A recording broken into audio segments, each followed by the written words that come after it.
The damp hush beneath the oaks of the Isle of Faces pulsed with power older than lines or heraldry. Green candles guttered in hollows carved from the living heartwood, spitting emerald sparks that hissed across the dark water. The first grove lay silent save for the low drone of insects and the distant rush of the trident beyond the reeds. A silence so layered that breathing felt profane. In the center sat Leaf, skin the hue of fresh moss after rain, eyes lambent with gold flecks that danced like embers caught in a draught. Before her, cradled in moss and rune-etched obsidian, reposed a slender billet of pale stone no man had ever moved. Raw, world-born volcanism stolen from the headwaters of fire. Leaf lifted one twig-thin hand and pressed it flat to the billet. The river of heat beneath its smooth veneer neither scalded nor burned. It trembled, waiting. Her sisters gathered in a wide circle, the small, swift children whose song had once split the sky and shaped the bones of mountains. They had forged witchlights, giants' chains, and the sharpened obsidian that felled the first others. But in the shadow of this stone they seemed fragile, wistful creatures staring through time's mist at the last chance to mend what men had broken. A breathless hush inside the hush. Leaf began to sing. No woman or man of Westeros ever heard that melody in the waking world.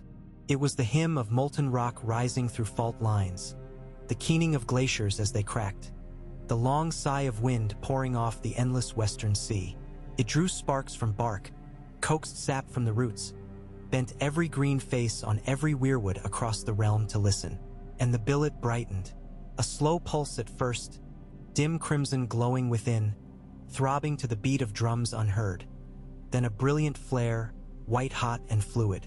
The obsidian cradle melted away in ribbons of glass that hissed into steam, and the air itself seemed to liquefy. They called it the Seed of Dragons, though dragons had not yet come east across the sea, and it was the last of its kind, a remnant torn from a mountain older than Valyria itself. In Leaf's tongue, it was simply the promise. When the song reached its crescendo, the molten column thinned, stretched, and folded upon itself without hammer or tongs. Ghostly green flames climbed its length like ivy, sheathing the metal in shimmering scales. Leaf's fingers flickered in impossible patterns. Each flick wove new glyphs along the blade's emerging spine until the steel shone with runes of light curving like vines around hidden thorns. Sparks rained softly, settling on the moss as silent stars. At dawn, the weapon rested cool in her palm, long as a tall man's arm yet lighter than a sparrow's bone. Valyrian steel wrought not in dragonfire but in the old magic of leaf and stone. It hummed, alive as any heart. She named it Courser, for it would run a course through the veins of the realm, carrying change upon its back. An autumn later, the sword passed to the hand of Kriegr Rivers, bastard son of Riverrun's late lord. He found the children at the edge of a red marsh where dawn stained the fog the color of rusted mail. His breastplate bore fresh dents. Rivulets of blood crusted down one cheek, yet his eyes burned with an ember Leaf recognized, conviction tempered by loss. He'd come alone, leaving sworn swords to bicker with hostages upstream, guided by ravens that spoke in dreams he could scarcely recall. "I was told you could break the wheel," he said, voice raw, "or forge a new one." "Wheels do not break," Leaf answered, turning coarser in her small hands so dawnlight danced along the ripples of the grain. "They shatter and shards fly. Gather them carelessly, and you bleed. I have bled already, not enough to pay the price men owe the world."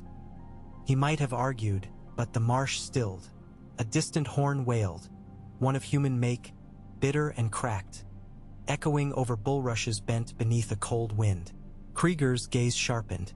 Hostages murdered, perhaps, or the latest futile charge of his uncle's riders against iron ranks deeper inshore. The Riverlands were knives drawn against themselves, lords carving old scars wider, each swearing the other's traitor over a king's empty promise. Wherever Kriegr rode, he found villages razed, harvests burned, carrion fat on corpse-strewn fields. Now he knelt upon the tufted sphagnum, pliant as reed. "Teach me," he whispered through grit-ground teeth. "Teach me so none will fear steel again." Leaf's laughter was birdsong through mist. "The fear is all that keeps you from murder. We will forge fear anew. But first you must learn the shape of trust. She pressed Courser across both her hands. The weight dropped into Krieger's palms like a sleeping hawk poised to wake. The blade drank the last blush of dawn, leaving only pale winter across the marsh. The world will change because you let it, she warned. Do not mourn what must die. Few men believed tales carried on the wind that winter, that a bastard of Riverrun bore a sword of black water and rippling light, that steel forged beyond dragonfire had returned and more would follow, that the children walked again, not as legends but as smiths. Yet every road between Maidenpool and Pike whispered of night brigands felled by a single gleam at moonrise, of petty lords kneeling before a shadow that leveled Sere and commoner alike. By the feast of the Maiden, 5 blades had passed into mortal hands. Courser rode where Krieger rivers chose, but 3 others found women wed to no great keep, women burned out of hearth and kin by raiders. A 5th lay in a maester's study within Old Town, studied under glass by candlelight, humming the low dirge of turning seasons. The maester's quill scratched theories that upended centuries of Valyrian metallurgy, while outside his window starved small folk begged the 7 for meat. All the while, the children carved the greatest forge Westeros would ever know. Deep in the hollow of the Blackwood, hidden by weirwoods bred to twist branches into living walls, they opened fissures that bled soft cinnabar light. Obsidian domes rose, jointed in patterns that mimicked the honeycomb of ant hills. Within, molten rivers sluiced through etched grooves, cooling beneath sheets of living ice drawn from the wall itself. It was a symphony of opposites, flame and frost, ash and sun green, and it birthed steel whose grain whispered secret histories when raised to starlight. Men dreamed of swords since dawn of time, but the children were patient. They forged plowshares, scythes, needles for midwives, scalpels for maesters. They forged rivets for broken bridges and nails for ships Chettyman would never sail. With each mundane artifact, whispers spread quicker than ravens. Valyrian steel for the realm, not merely lords. A farmer from the Cranaglands guided his oxen with a blade that never nicked. A smith from Cracklaw used a dark hammer that sang with every strike, turning base iron near to peerless. The price for such wonders was the same, a promise to mend the land, not scar it.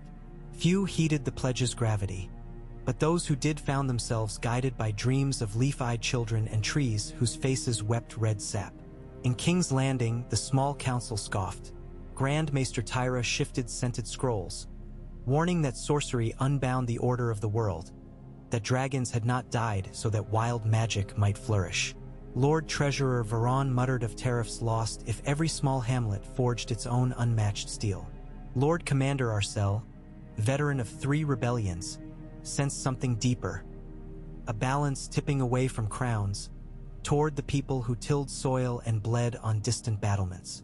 As he watched flickers of black-rippled steel flash among hedge knights at the tourney of Maidenpool, he felt the old cadence of warfare slip. Knights relied on privilege, heavy plate, time-honed barons of muscle and wealth. But now a baker could parry a mace with a scythe that would never dull. The Night's Watch first saw the change in the silent city of Whiteree. Magnar Halfhand led a ranging beneath a bruised sky, his black cloak stiff with rime. The free folk kept their distance, but watchers on icy ridgetops stared when the children approached. Little leaf-skinned figures who drifted across snow with footprints that glowed faintly green and faded quick as breath. They presented Halfhand with a breastplate forged of midnight glass shot through with silver veins. He felt its warmth even in dead frost, as though it carried September sunlight under polished surface. Their only words, chittered in the old tongue, were a warning carried on the wind. The last enemy wakes. Halfhand understood too well. Others stirred again beyond the frostfangs. Ghost-white shapes in thin moonlight, whispered by scouts and confirmed in bloodless corpses found at daybreak. The Watch had few swords of Valyrian steel. Fewer still remained unshattered by age. Yet crossbow bolts tipped with forged black points from the children's forges split White Walkers like crystal. Ravens flew south, each bearing a shard no larger than a thumb and letters sealed with black wax. The dead march again, but so does hope. Far below the wall, lords weighed parchment in candlelit chambers. Some believed, many dismissed, yet merchants smelled coin. Caravans set forth for the Blackwood's secret glades, each mule laden with silver and gemstones. None returned, not because the children slaughtered them, though wolfsbane and weirwood roots entangled wheels, and ravens overhead screamed warnings, but because the children demanded payment no man could buy, the end of greed itself. Thus tension rippled like heat on a dusty road. Old powers felt new currents.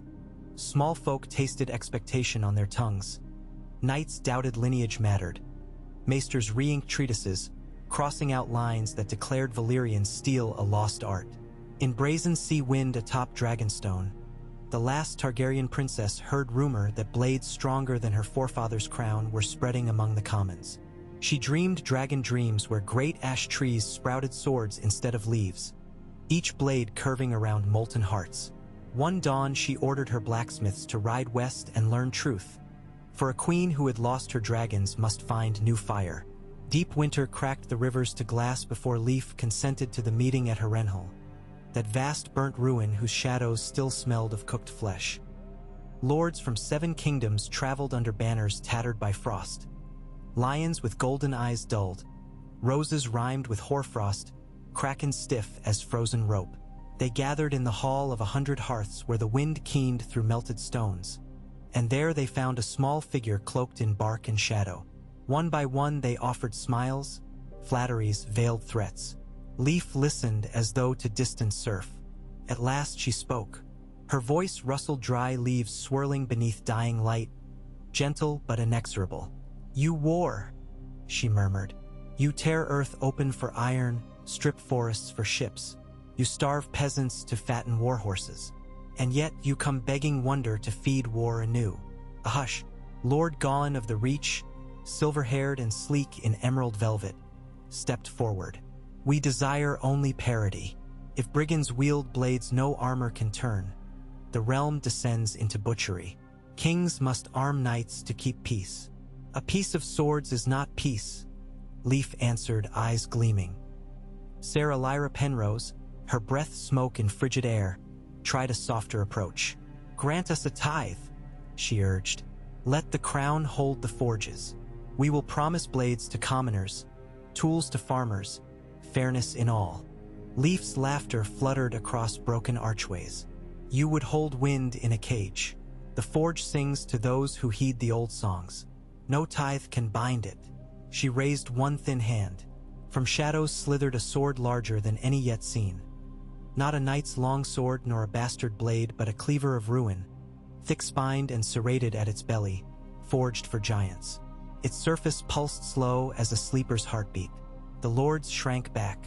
"We forged this for the dead that walk," Leaf said. "Give it to the watch. Mend your fields. Restore what you shatter. When rivers run clear of blood, blades will find every hand without price." She set the sword upon charred stone and vanished. Some lords balked, scoffing at ghost stories. But word of the giant cleaver, named Harthawale by Brothers of the Watch, spread like summer wildfire.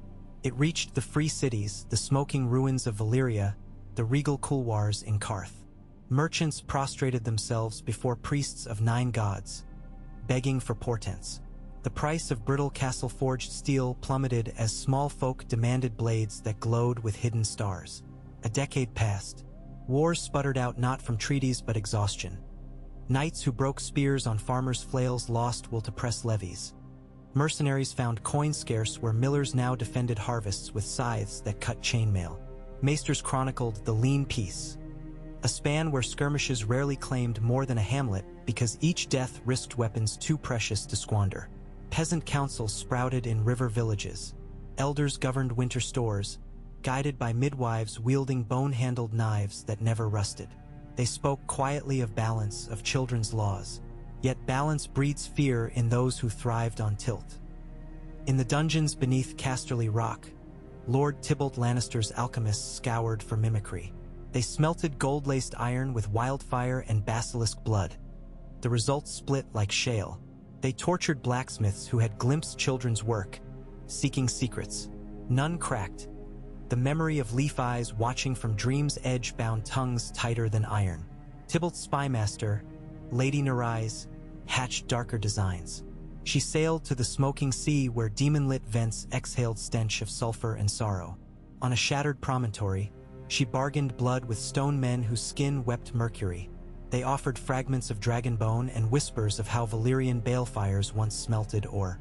She paid with years of her own life, drained through leeches of obsidian, and returned white-haired, her face etched with fine cracks like overfired porcelain.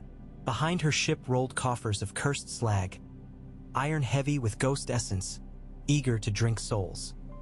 When smithied, the slag produced blades that looked like Valyrian cousins, but the weave shone sickly purple, the edges wept oil, and any hand that wielded them slept haunted by voices of drowned men. Yet Tybalt armed his household knights. Their first foray cut a path through small folk militia outside Golden Tooth, scattering dream-led farmers like chaff. Reports traveled fast. The Lannisters had Valyrian steel of their own. Leaf felt the tremor in the weirwood's net.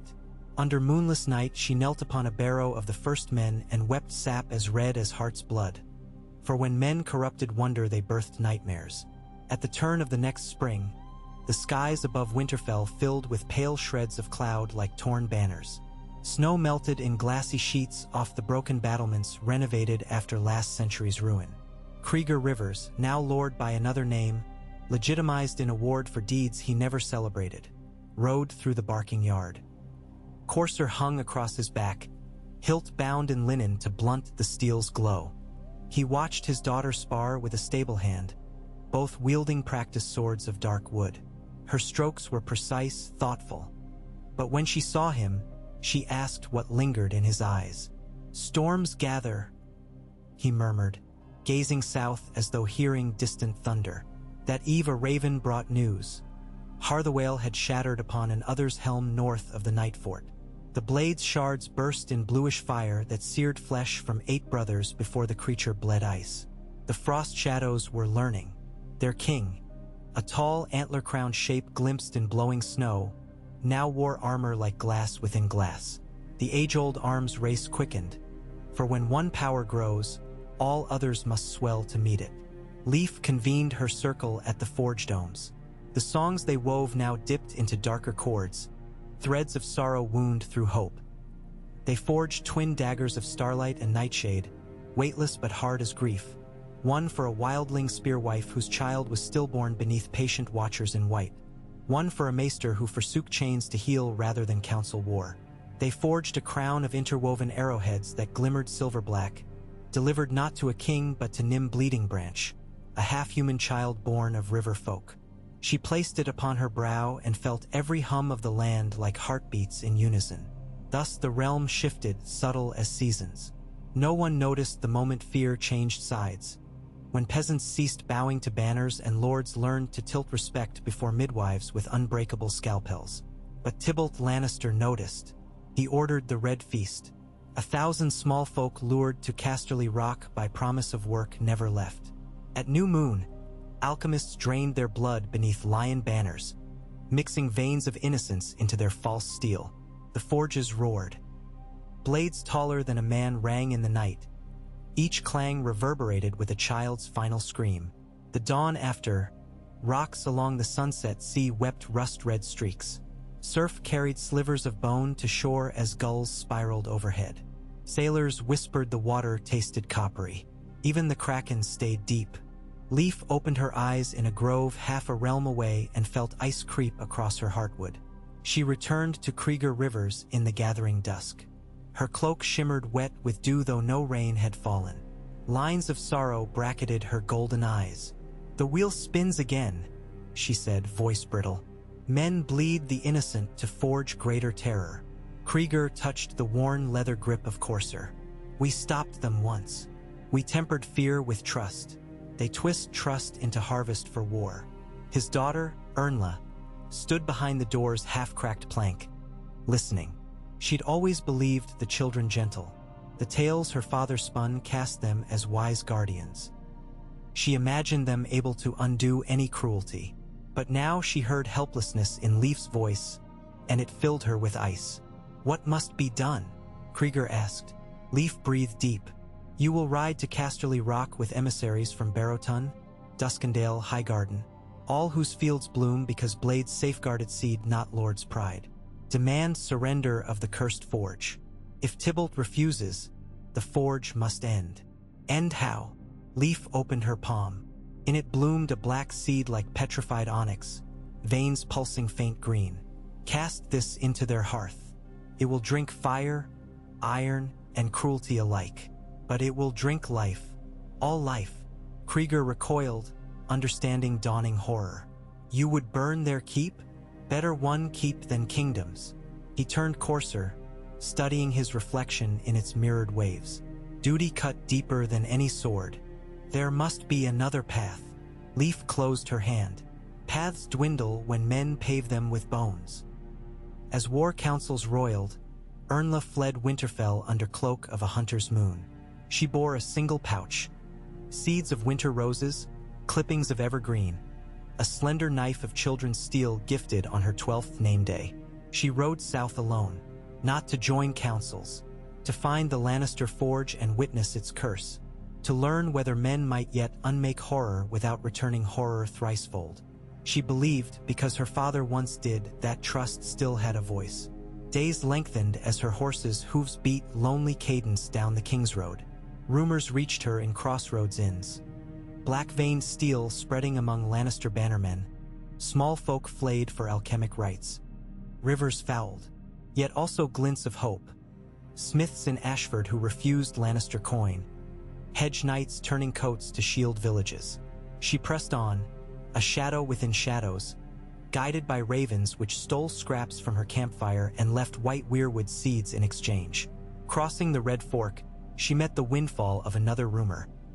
In the heart of Casterly Rock's mines, deeper than any lode of gold, a second forge pulsed, one stolen from Valyria by distant ancestors. Its balefires seethed with dragon shadow. Tybalt's alchemists bound children's screams to that flame, muttering prayers in broken Valyrian. Ernla felt bile rise but also fervor. If she reached that heart and planted leaf seed, taken without permission, perhaps she could cauterize cruelty before armies marched. And so the tale tightened as winter tightened its fist. The siege of Casterly Rock began under a blood-red sunset. Banners of half the realm craned toward the winds. The others, ringed in Lannister crimson, faced inward like teeth around rot. Among the besiegers rode Krieger Rivers, his armor dull from travel and grief. Courser quivered at his back, thirsting for the forge's heat. Leaf watched from a distant ridge cloaked as a boulder. Her heart had grown heavy with harsh knowledge.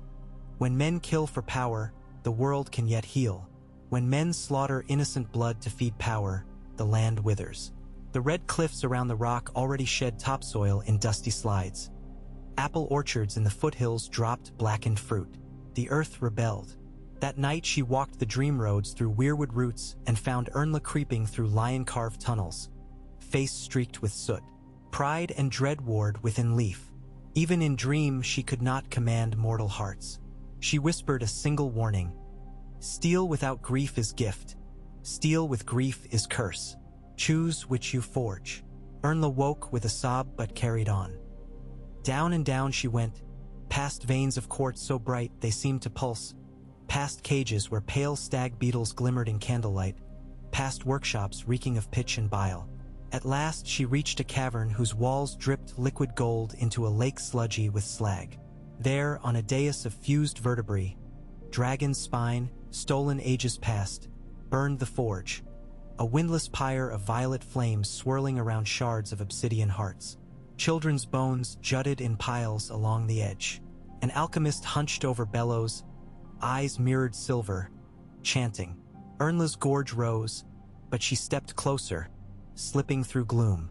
She drew the onyx seed Leaf gave her father, pressed its cold smoothness to her lips. Then she hurled it into the forge. The flames drank it with a hiss like a soul riven. A rushing silence followed, as though every sound were sucked into a deep well. The violet flames flickered green just once before collapsing inward. Heat exploded through the cavern in a bloom of white. Ernla barely raised her vine-steel knife. A shell of shimmering force rippled out from the seed. Where it passed, gold veins cooled to charcoal, obsidian cracked. Screams of imprisoned spirits tore free, echoing up mine shafts as ethereal howls that chilled stone. When the light died, the forge was a pile of ash, and every cursed blade elsewhere in the rock lay dim, its purple sheen dulled to gray. Across Casterly Rock, knights gasped as their weapons crumbled to flakes. The seed had drunk life indeed. The alchemist lay husk-dry, skin like parchment. Ernla's hand trembled as she touched her chest and found heartbeat unbroken. The seed had spared innocence. Above, siege horns blared. Krieger Rivers led the first charge, but Lannister gates opened before battering rams struck. Tybalt, shattered sword in hand, fell to his knees amid ash-coated courtyard, staring at steel dust streaming from his grips like dark snow. Leaf felt the tremor fade. She heard the world breathe. Peace did not blossom overnight. East of the Green Fork, plague still stalked. In the deserts, slavers plodded. Yet the children's steel now forged in open glades across all kingdoms. They taught songs to smiths who learned humility, charging no coin but oaths of stewardship. Valyrian arms, once rare as dragons, became common as rain, and curiously, battles dwindled. To spill blood when victory held no advantage but grief seemed folly. Knights found new purpose escorting harvest wagons. Maesters calculated a 20% rise in surviving infants. Ravens carried letters of soil yields surpassing memory. And north, beyond Eastwatch, Harthawale's fragments seeded glacial crevasses with green-blue light. Where they melted into the ice, others could not tread. Frost flowers sprouted steel petals that wept warm brine, carving channels to carry meltwater south. Spring came earlier each year thereafter. Leaf and Ernla met one last time in the clearing where Corsair had been born. The girl, now grown tall, shoulders squared by danger, offered the knife back. Leaf shook her head. You forged your path. Keep its proof. Ernla looked across the forge domes where smiths of every realm hammered shoulder to shoulder. Will men forget pain and seek power anew? Perhaps, Leaf said. But each time there will be another Ernla, another Corsair, another seed. The wheel may spin, yet every turn grinds slower. She stepped back into rustling leaves and faded. Ernla felt sudden longing, an ache like winter dawn but also calm. She unsheathed her vine-steel blade and held it to snatch a sunbeam. Ripples of light danced across her face. In the steel she saw not conquest nor fear but reflection of a world still worth forging. And the realm, breathing in quiet morning haze, discovered that when every hand may wield wonder, the truest power is choosing when not to draw it. The wind had grown restless in the year that followed the fall of the Lion Forges. It prowled across wheat fields newly awash in black-rippled plowshares, rattled canvases of merchants hawking scythes that would never blunt, and whistled through the sundered embrasures of Casterly Rock where slag still glimmered like cooled lightning. Whenever that wind slipped between the ribs of the realm, it carried a faint metallic hum, as though tens of thousands of hidden blades were all exhaling together, a rumor of power neither king nor council could wholly claim. Krieger Rivers heard that hum each time he loosed Corsair from its oiled wrappings. It throbbed in the pommel like a steady pulse, neither demand nor warning but a reminder that the blade was alive to the currents of the land. On the hill above Ashmark he stood beside Ernla, who had refused lordly comforts and still wore the leather coat she had ridden south in. Frost threaded the grass at their feet. Dawn dropped cold silver over the distant river. They watched columns of small folk drift toward a half-finished pavilion where village elders from all corners of the west had called a moot. Do they understand what they decide today? Krieger asked. Enough to know they've never had voices like this, Ernla answered, observing the slow trickle of carts bearing seed grain, cloth, piglets, gifts offered as coin in a marketplace without lords. And that is power sharper than any sword. At the pavilion's center, a firebox of children's steel spat greenish sparks. The forge maiden tending it, Rill by name, slight as a sapling, sang to the flame in lilting syllables almost lost beneath morning chatter. As she sang, she dabbed molten metal over the broken tines of farming rakes and the splintered teeth of wood saws, mending them whole. Villagers stood open-mouthed, less at the magic than at the notion of a repair freely given. Krieger wondered whether this was how the Undulls felt the first day a smith quenched iron in his yard and upended the world. Farther off, riders crested the road. Gold cloaks, not the King's Landing kind. These wore broad bands of black and crimson, the banners of Queen Denis of Dragonstone, last scion of the seafaring Fireblood, who now traveled the realm as a guest beneath no roof she could claim. She had sailed her lean black galley up the Mander, hunting rumor. Now she rode to Ashmark with 6 sworn sisters. The villagers parted to let her approach. Ernla stepped forward, palm resting on the vine-steel knife that never dulled. It was reflex, not threat. The queen slowed, slid from her saddle, and approached the Forge Maiden. Rill's song fell to a murmur. For a breath, the two women merely studied each other. Fireborn dynast and forest-born smith, like mirrors caught in different lights. At last Denis bowed far lower than birth demanded. "Our dragons are gone," she said. "But the dream was never only fire. Teach me the other half." Her words fell over the crowd like petals. Rill smiled, a small, soft thing, and dipped a ladle of molten metal from the forge. It glowed pear-white but did not spill. She extended the ladle, and Denis wrapped her bare fingers around its iron handle without flinching. Together they tipped the shining soup across a cracked ironwood board. It spread, cooled, and formed 7 identical chisels, each etched with runes that flared and faded. "For every kingdom," Rill murmured, "carve your laws equal." None called it a revolution, yet something older than rebellion stirred. Cartographers who once painted lines between fiefdoms now inked new symbols. Small brown circles marking commons' forges, places where any man or woman might bring broken tools, swearing only to mend the land in return. The circles spread like freckles across maps, and in their radius tax collectors found levy coffers light as ash. Lord Boros Brune attempted to seize one such forge near Crackclaw. His mailed men returned with shattered glaives and an uneasy tale of peasants who fought like knights. Maesters gathered in Old Town, convening the conclave for what elder historians would later call the Long Decanic. Scrolls unrolled across oak tables, listing disruptions. Regional militias disbanding. Sellsword companies quitting contracts to pursue shares in communal orchards.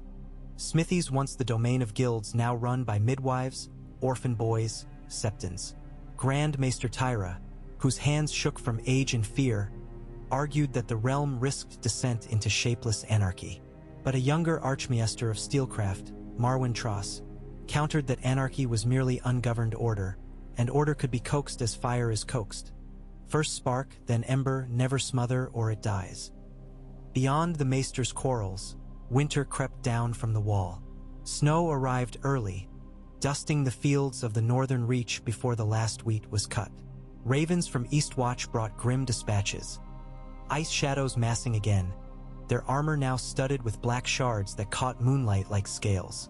Maester Othel, stationed at Castle Black, asserted these shards were fragments of Harthawale, the giant cleaver that had shattered months ago. How the others possessed them none knew, but tales spoke of a corpse-white king wearing a mail shirt hammered from the blade's memory.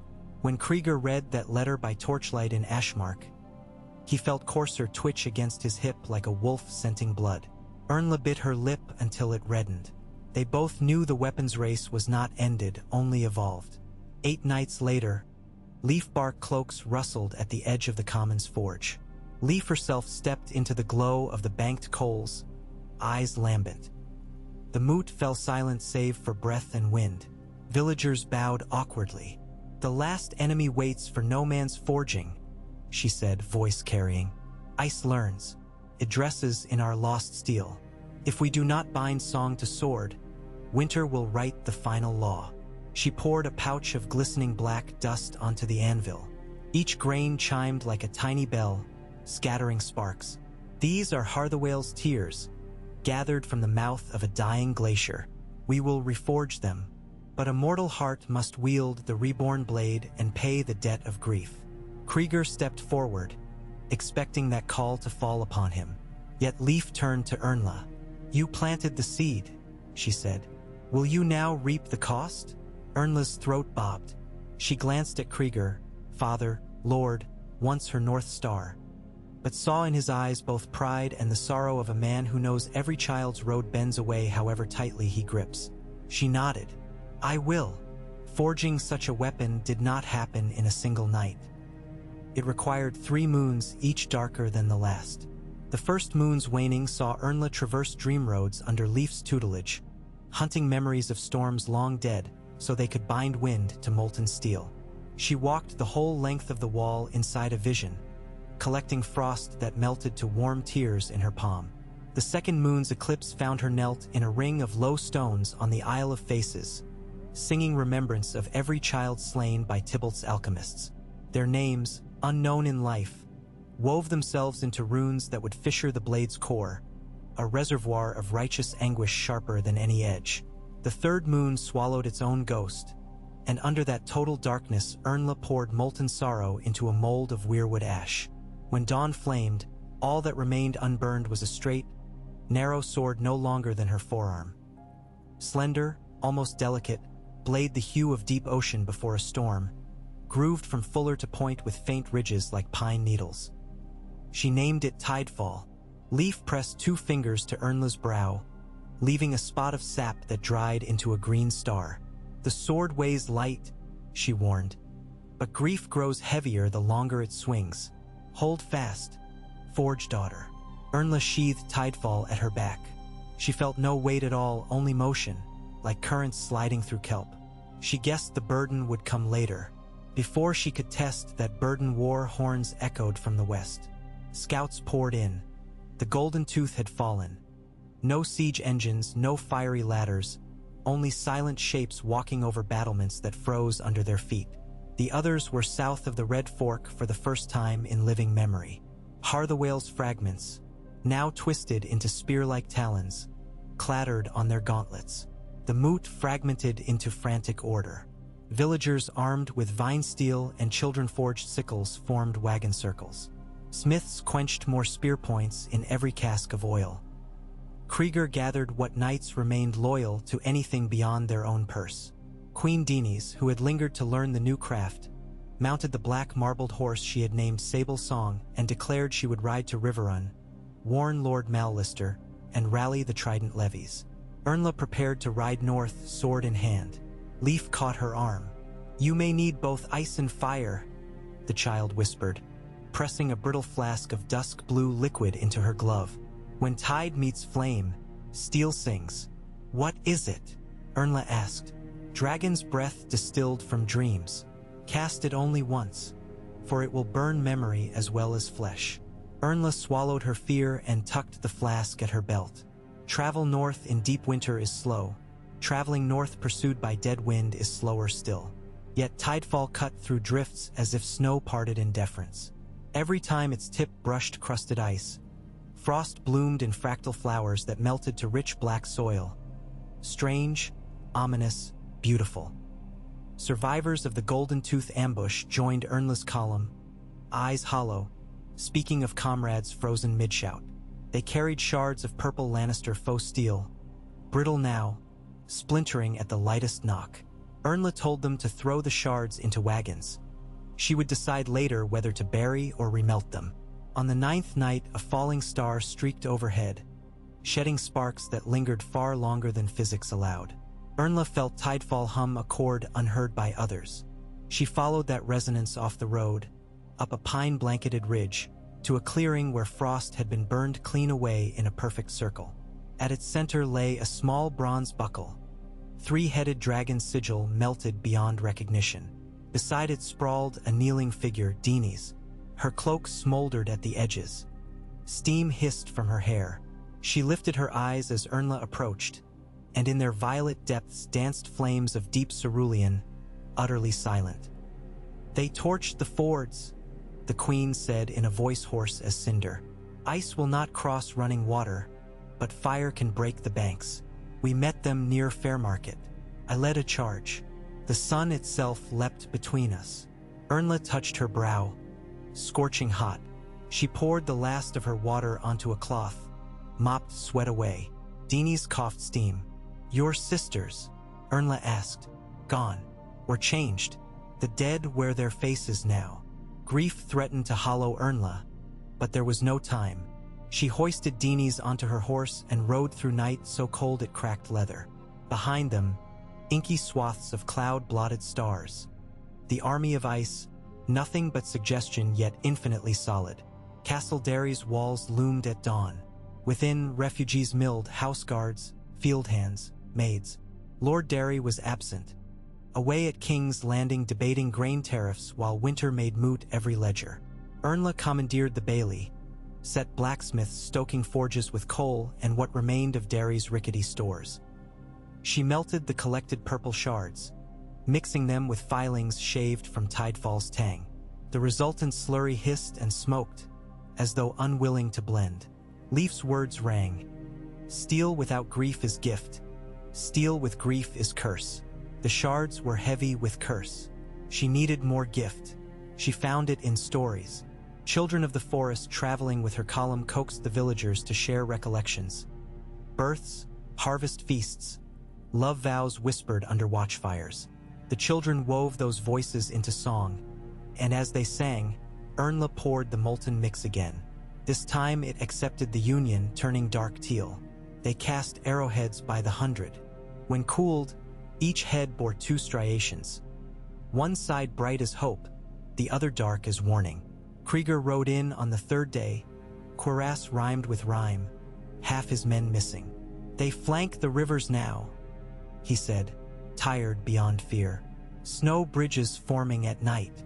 If we break here, they'll roll unimpeded to the Mander. Ernla held up an arrowhead. Then we don't break. They assembled on frozen barley fields east of Derry. A hodgepodge army. Millers with scythes that shimmered. Maesters clutching scalpels. Warriors wearing mismatched plate patched by welds of night-shining metal. At the center stood Ernla, Tidefall drawn, its edge invisible in dawn's pale wash. Dini's, weakened but upright, carried a chisel forged at Ashmark, symbol of laws just as sharp. Krieger's courser flashed ripples like rings in water. The others came in silence. Their eyes, crystalline gaps, reflected the living like dead stars. Their armor of shattered Harthawale shards refracted light into spectra unholy and cold. At their head rode the antler-crowned king on a stallion made of snowpack and frostbit moonlight, its hooves raised puffs of diamond dust. Ernla stepped forward alone, blade lowered. She spoke not in challenge but in declaration, words carrying on breath clouds. Steel may change the hand that wields it. This steel is grief tempered by hope. Turn back and grieve your own dead. The king tilted his head. Somewhere deep in that helm a cracking sound might have been laughter. He raised a long tapered spear, its head a jag of coarser blue ice bound in black iron. Ernla realized. They had stolen more than shards. They had stolen the song within those shards, twisting sorrow into ruin. She inhaled. Tidefall hummed. Along the blade's grooves glowed faint runes, names of child victims, farmers, friends. Ernla pressed thumb to one rune. Fally Ard, age 7, lost outside Riverrun, and the sword flared brighter. She raised it high, archers loosed. The teal arrowheads screamed down in sheets. Where they struck others, the dual striations ruptured. Bright lines exploded into heat, dark lines drew in cold, the violent meeting fracturing ice armor like dropped glass. Yet for every walker that burst into steam, 2 more replaced it. Ernla plunged forward, Tidefall slicing arcs of seething blue-green. Each cut seemed to erase absence. Where blade passed, frost melted to reveal spring grass, dormant but alive.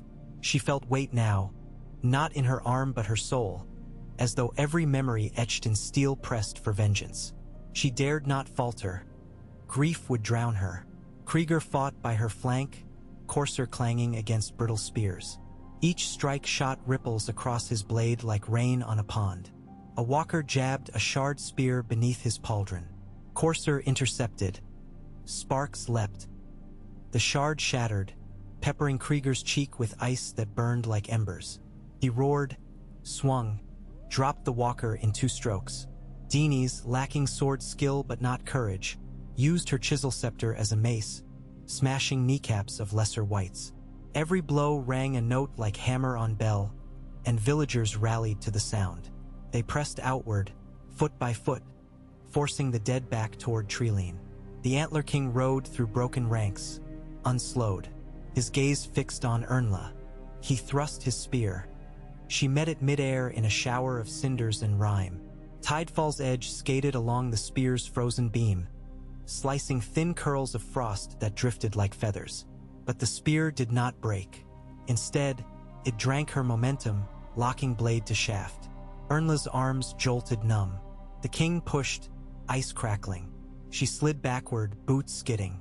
Grief collected in the grooves, weighing heavier. Sparks from split memories danced before her eyes. Faces of slain children calling, "Hold!" She remembered Leaf's flask. With trembling hand, she uncorked it.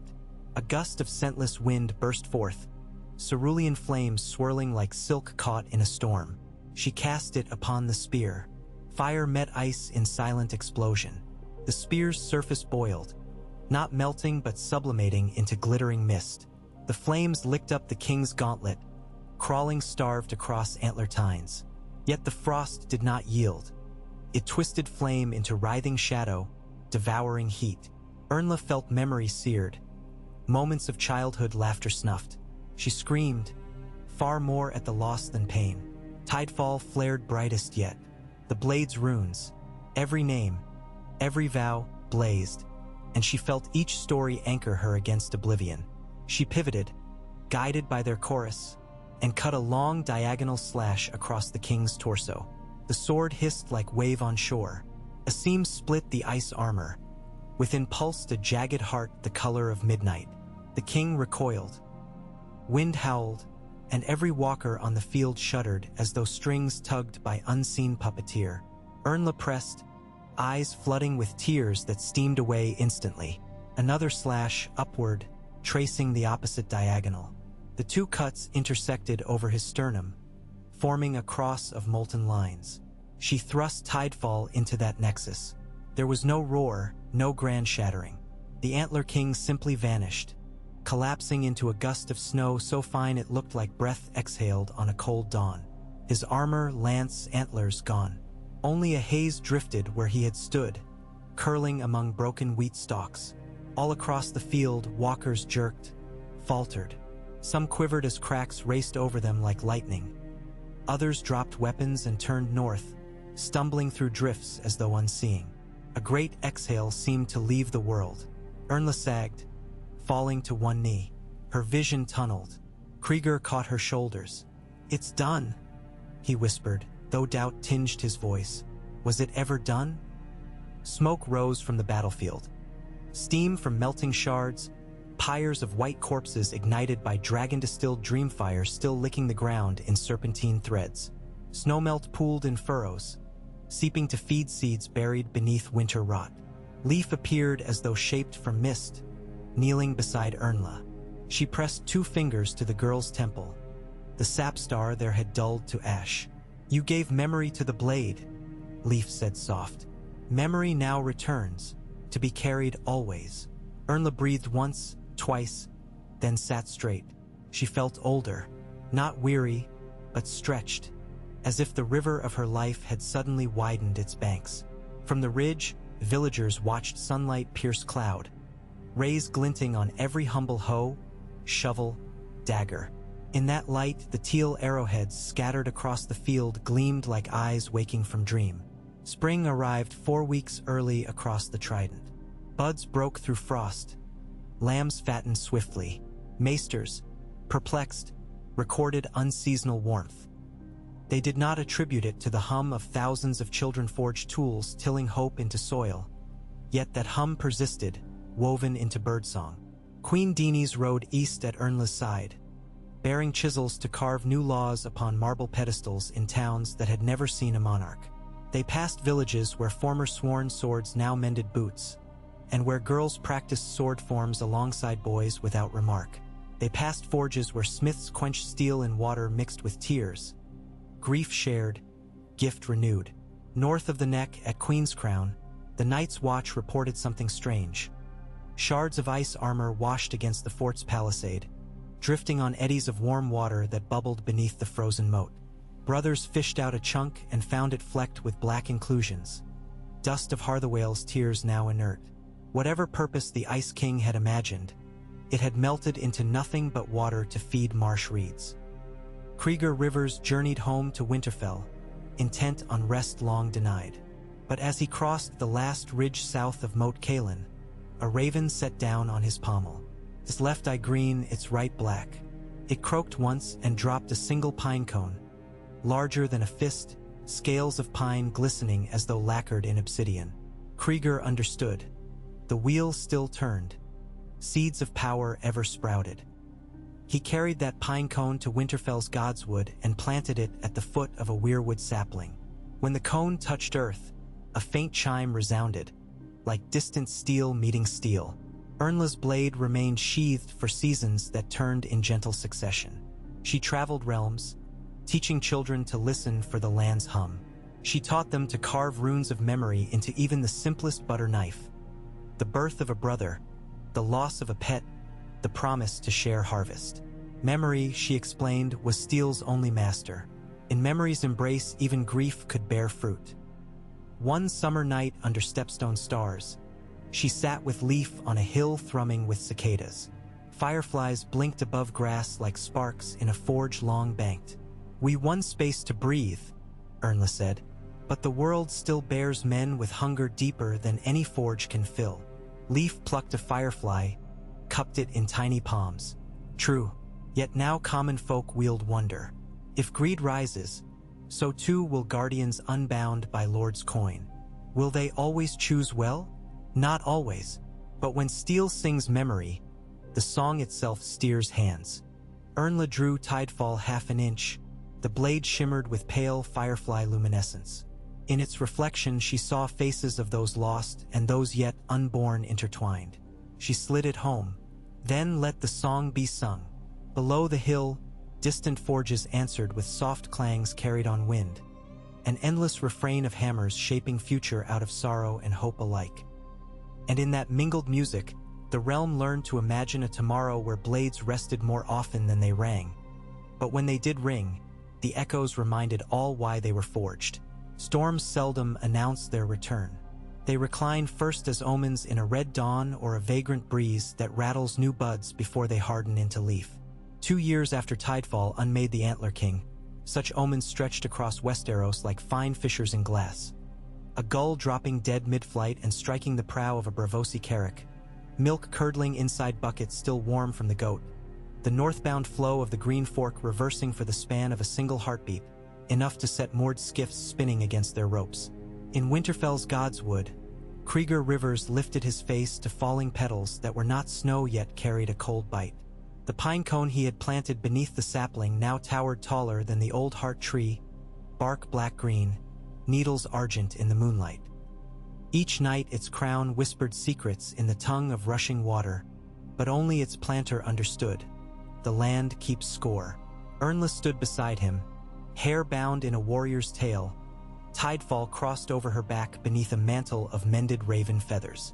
The runes along its fuller glimmered as if inked anew, despite never seeing a whetstone. She listened to the strange rainfall. Petals? Ash. Catch on her cloak. In the distance, a dire wolf howled, yet the sound lacked force, like a war horn blown by trembling lips. Queen Dini's should have arrived yesterday, Ernla said, breaking the silence. Krieger watched petals melt on his gauntlet. They left no damp, only a silvery dust that fluttered away before it touched the ground. If the narrow sea fought her winds, she will dock in White Harbor tomorrow, he offered, but doubt pricked his words. Ernla drew a slow breath that plumed white despite spring's calendar. The forges hum lower this month. Rill says or sings out of key, as though remembering another melody. Krieger flexed fingers gone stiff from old scars. It may be nothing. A raven thudded against the nearest trunk. Its neck hung at an angle no living bird could hold. Beak opened in a silent caw. When Ernla knelt, runes on Tidefall pulsed ochre. The raven's breast feathers parted of their own accord, revealing beneath them a knot of blade-thin ice. Ernla pried the sliver free. It smoked like dry ice in summer air, yet did not melt in her grip. Krieger cursed beneath his breath. Ice forged in shadow. Or memory, Ernla murmured. She flicked the shard skyward. Up, up, where it dissolved before clearing the branches. Someone is testing the weave that binds grief to steel, twisting it once more. Dusk found them galloping south with a retinue of silent healers and scribes. The King's Road, widened by peasants' cooperatives, bore countless travelers sharing wagons and chores. Yet an unease rippled through each camp they passed. Songs sounded thinner, laughter cut short. Ever since the strange rain, as folk dubbed the petal fall, shepherds reported missing ewes returned with fleece slicked in faint frost, though days remained warm. At Moat Cailin Tower ruins, they found a delegation from Queen Dini's at last. 2 of her sworn sisters, armor-dented, cloaks torn, astride exhausted mounts. One bore teeth marks on her shield, a crescent row like frost-bitten iron. The other carried only half a spear. Its tip glimmered the hue of frozen dusk, a metal Ernla recognized but wished she didn't. The sea breathe runs aground, the first sister rasped. Monsters battering hull, not krakens. Ice adverts born in brine. We fought, but their spears pierced oak as though through fog. The queen forced the ship to hold off Harlaw's coast, seeking deeper water. Krieger felt blood pound his temples. Harlaw? The Iron Islands. Aye, the second sister spat dark phlegm. Waters their turn bitter cold. Something stirs under the scullery shoals. A forge beneath the sea, we swear. Ernla studied the broken spearhead, turning it under moonlight. Its surface shimmered as Valyrian might, yet no ripple danced, only rivulets of static black veins.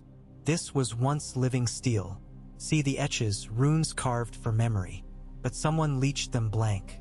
They forged oblivion. She stood. We ride west. The bite lay mirror blank that night, windless, reflecting stars with cruel precision.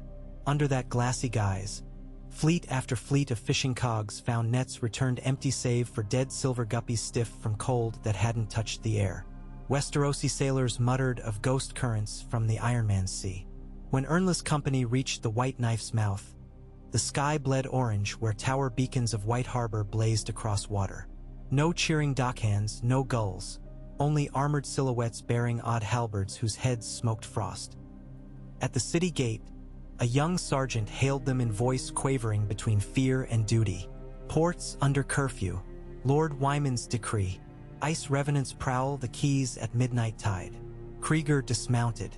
Revenants, not the walking dead, the sergeant replied. Worse, men alive, fisherfolk, shipwrights, wake speaking a tongue of cracking ice. They stab neighbor, blood freezes mid-spurt. Weapons like black glass wreathed in white flame. Ernla exchanged a grim look with Krieger. Open the gate. Lock it after. They passed through silent streets where only lanterns smoldered. At Mandalay Keep, Lord Wyman's grandniece Alara met them. She wore a mail shirt too large, belt cinched twice. Queen Dini's ship still at anchor off the shoals, Alara informed, leading them through corridors dotted with candles half-melted though freshly lit. No longboats dare row her ashore. Whatever stalks those waters turns oars to rhyme. We hear drums beneath the waves. Drums? Krieger asked. Like hammers plying anvils of the deep. Ernla withdrew the raven's ice shard. Alara flinched. We suspect smiths on Pike have repurposed shattered ice hearts, Ernla said softly, and found a resonance that travels through salt. She touched Tidefall's hilt. The blade sang. A thin whistle more felt than heard, then went sullen. She sheathed it, face pale. The sea swallows memory, she said. If one forges within its deeps, grief may be muted, letting oblivion bind easier than hope. How do we answer? Alara asked. By remembering louder, Krieger said. That night Ernla gathered every harpist, chanter, drummer, and piper White Harbor could summon. She led them to the breakwater where brine leapt against barnacled stone and the sea breeze lurked a mile off, lanterns dim. Around brazier fires they circled, instruments tuned to the heartbeat of tide. Ernla stood at the bow of an abandoned sloop, Tidefall unsheathed. She began to hum the old forging hymn. The one leaf taught, equal parts Glacier Creek and River Roar, but she wove into it new verses, names of those who had perished at sea since the strange rain began. Tom the netmaster, Sarah of the coils, Baby Win who drowned when frost split the hull of a coracle. Voices multiplied, each name a thread. Drums rumbled like distant longships. Harps mimicked whale song. The composite melody rose over water.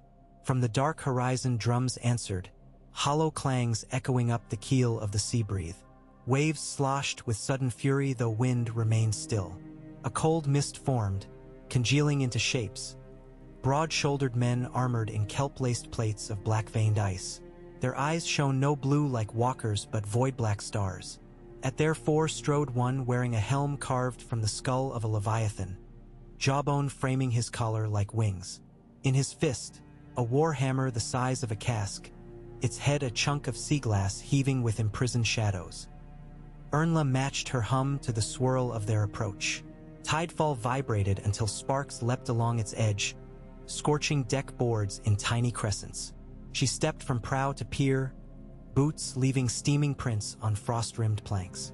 The Leviathan-helmed smith halted within sight. Water sheeting his greaves hissed on contact with air. He lifted the hammer and slammed it against the pier railing. Wood exploded outward in a spray of splinters frozen midair, hung like stars, then dissolved. Memory rusts. He spoke in a voice like deep trenches venting. Salt scours grief until nothing remains but raw iron. Grief given shape is purpose, Ernla countered. Without it, you wield emptiness. Emptiness weighs less, swings faster. The smith advanced. Ernla raised Tidefall. The smith swung low. She parried. Impact shoved her 3 paces, boots gouging grooves. The hammer left no dent on Tidefall, but the blade dimmed, runes flickering as though suffocating. Krieger leapt between musicians, drawing coarser. He lunged, rippled steel slashing the smith's flank. Ripples met void steel. Both stuttered. A jagged gash split the smith's plate but froze mid-rend, knitting itself with lines of frost that crawled from within. Ernla recognized that frost, the same leeching that blanked runes on the broken spear. Every strike that landed would feed the void as much as harm it. She needed fire not to destroy, but to recall. She signaled the conductor, old Piter with bent back, who raised his baton. Instruments swelled into the lullaby of Shirel, a ballad of mourning sung by fisherfolk for children lost at sea. Mothers' voices joined from windows overlooking quay, each word trembling but steady. The song held centuries of tears and hope. Runes along Tidefall flared, radiant, searing away frosting tendrils. Ernla advanced. The smith swung overhead. She sidestepped, sliced the hammer haft. Splinters screamed. She pivot-cut upward, nicking the helm. A shard of Leviathan bone clattered on planks. The smith roared not rage but emptiness collapsed by memory. Night waves surged, spitting ice shards at the pier. Drummers faltered. Harps quavered. Ernla pressed free hand to her chest, feeling runes burn internal scars. She sang, not pretty but raw, names of every child the Iceforge had claimed by sea. Her voice cracked yet carried. Tidefall ignited turquoise. She thrust through the bone visor into the void behind. The blade's light shot down the smith's armor like lightning on a tree, splitting plates, searing kelp cords. He staggered. Salt water gushed from fissures, sizzling. The keening wail rose. From him? From the tides? And the hammer exploded into shards that liquefied before touching deck, dripping back to the sea. Their master felled. The other void-shaped warriors hesitated. Workmen, dock hands, and scribes took up ash spades, masts, anything, advancing with renewed hum. Faced with living memory in motion, the void things dissolved into mist sprays swept away by gentle shore breeze. Silence fell but for labored breathing. Dawn-tinted clouds rose gold. Wreckage of ice and kelp dotted the harbor, already melting under sun though air still chilled. On deck of the Sea Breathe, Queen Dini's embraced Ernla, voice husky from salt and smoke. They forged a hidden kiln in the caverns below Old Wyke, she disclosed as surgeons treated her burnt palms. Ironborn priests broke their taboo against sorcery. They seized relics of the drowned god, bones of sea kings, to stir forgotten furnaces. They believe oblivion returns men to the sea. Oblivion grants tyrants freedom from consequence, Ernla answered. True, but they were not alone. Denise's violet eyes darkened. Spies whisper of Carthian alchemists paying kraken price for void runes, and whispers speak of a red priest exiled from Ashai who claims memory is shackles forged by weaker minds. He travels west. Krieger exhaled. New hammers rise where old break. Ernla gazed at tidefall. Runes glowed steady again, but one near the tip remained dim. Perhaps Earth's capacity to remember had limits, or perhaps the song must be sung anew each time. She recalled Leif's words. Paths dwindle when men pave them with bones. Now men pave them with forgetfulness. In the nths that followed, Ernla, Krieger, and Denise convened the gathering of many tongues. Delegates from every free town, holdfast, and wandering tribe. They assembled on the Isle of Faces, filling clearings with color and dialects braided by translators. Rill and other forge maidens raised temporary kills, teaching any who wished to etch runes of memory onto steel. They named this art the Keeping. Over starlit fires, dog debate raged. Should weapons of keeping be restricted lest voidmongers twist them anew? Mariners of Bravos argued open craft kept tyranny at bay. Vale lords fearides malfolque prisons. A silent sister from the September of Baylor produced a scalpel etched with the face of a stillborn babe she once prepared, citing how grief forged compassion. On the final night, Leif appeared on a branch above council flame. She announced no decree, offered no prophecy, only asked each delegate to grip their blade or tool and speak one memory they never wished to lose. A cell's word recalled the name of a crippled brother who'd taught him to fish. A child from Dorne whispered the scent of orange blossoms after rain. As stories poured forth, sparks lifted from kills, weaving auroras that shimmered across faces. Ernla watched. She understood. The counter to void wasn't merely remembering. It was sharing remembrance until no emptiness remained to be exploited. She rose, unsheathed tidefall, and etched a fresh rune below the dim one. The night we sang at White Harbor. The old rune brightened, fed by the new. Seasons cycled. On Pike, the void kills lay drowned beneath collapsed sea caves. Krakens nested in cooling chimneys. Yet in ash-strewn deserts of Guise, a new cult unearthed dragon bones to blend with void ice. Rumor traveled swift. Every place rumor reached, keepers traveled faster. Ernla journeyed ceaselessly, to Old Town where she inscribed memory runes upon Archmaester chains. To Fair Isle where she taught children to carve names into wooden practice swords. To the Wall again where Night's Watch recruits embedded shards of Harthawale's tears into arrows for signal volleys. Arrows carrying grief as flare against oncoming dark. Krieger remained Warden of the North but spent half his months on the road, founding stockpiles of grain and song in equal measure. He carried Courser lighter than before, its ripples echoing new cadences, as though steel hummed approval. Queen Denise, dragonless yet unbowed, toured each realm with a quartet of forge maidens. She set up chisel courts, stone plinths where commoners etched new laws agreed by assembly, their chisel strokes glowing briefly before sinking into marble. Twice usurpers tried topple these stones. Twice crowds re-raised them with hands of many calluses. 5 winters later, Ernla climbed the Hill of Rain near the ruins of old Valyria, place no sane mariner dared. She journeyed with only Leif and Rill, guided by compasses of star iron. At the summit, they found the sky torn by winds hot and cold in duel. In shattered palaces below, flames still burned blue. Bones of dragons formed bridges over gulfs where molten rock pooled like blood. Here the doom began, Leif said, voices of 1,000 leaves in her whisper. Here memory died once and wrought oblivion of ash. Will you risk waking it? Ernla unsheathed tidefall. She spoke quietly. If we mend the first breaking, echoes that follow may hush. She stepped into the broken city.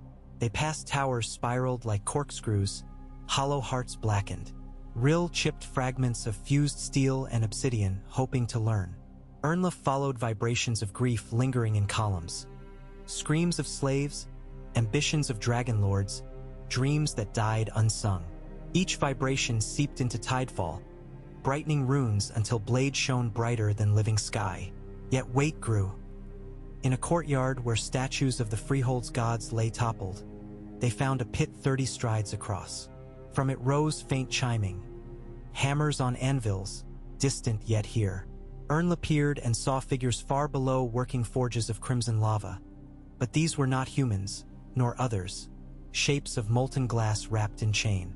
Every strike on their anvils produced pulses that raced upward as tremors of guilt. They were forging not steel but echoes, echoes that fed void forges across oceans. Leaf touched Ernla's elbow. Unbind them and risk releasing all doom once chained. Leave them, and the chain rattles forever, Ernla answered.